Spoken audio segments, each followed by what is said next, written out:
আশা করেছিলাম, অ্যাকচুয়ালি আমার দুঃখ লাগতেছে ততটুকু হচ্ছে না, মানে পারি নাই মনে হয়।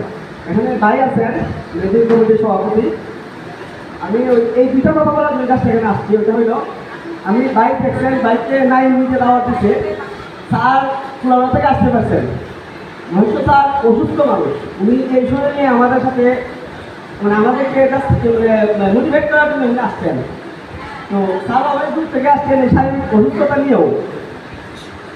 অত্যন্ত পরিকারের বিষয় আমার একটা আমি গ্রহণ করতে পারতেছি না কোনোভাবে।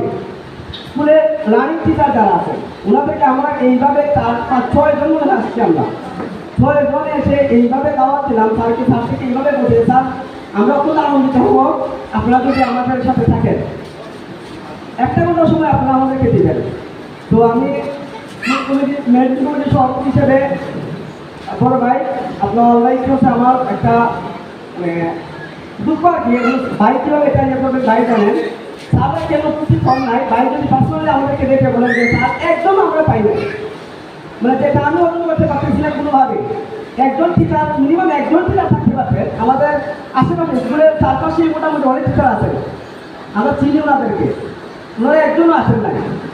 তো আশা করবো যে ভাই বড় ভাই যেহেতু আছেন মেডিকেল কমিটির সভাপতি, ব্যক্তিগতভাবেও নাইন আছে বা আমরা যারাই আছি, যে কোনো সময় ভাই আমাদেরকে এই বিষয় একটু বলবেন পরবর্তীতে তাদের সাথে কথা বলে যে কেন ওনারা আসেন নাই। আমরা ওনাদের জন্য আমরা যতটুকু সম্ভব চেষ্টা করেছি, ওনাদেরকে উপযুক্ত সম্মান দেওয়ার জন্য ওনাদের জন্য আমরা ক্যাস্টের ব্যবস্থা করেছিলাম।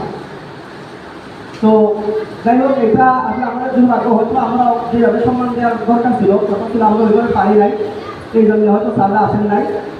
আর বিশেষ করে স্যার স্যার আছেন, আমাদের পণ্ডিত স্যার আছেন, মঞ্চ স্যার আছেন, তাদের কাছে আমি মানে কীভাবে কী করতে জানাবো আমি আসলে ভাষা কিনে পাচ্ছি না। মানে ওনারা এই অবস্থা স্কুল থেকে ছেড়ে চলে গেছেন, আমরা দেখি না, জাস্ট বলছিলাম যে স্যার আপনাদেরকে দেখতে চাই একবার। স্যাররা যে আন্তরিকতা দেখিয়ে আমাদেরকে দেখার জন্য আমাদের ভালোবাসার যে আমাদের ভালোবাসার একটু শুরু ছিল, আমরা বুঝতেছিলাম ওটা দেওয়ার জন্য স্যারদের প্রতি আবারও কৃতজ্ঞতা জানাচ্ছি। ধন্যবাদ স্যারদেরকে, সবাইকে ধন্যবাদ। আসসালামু আলাইকুম।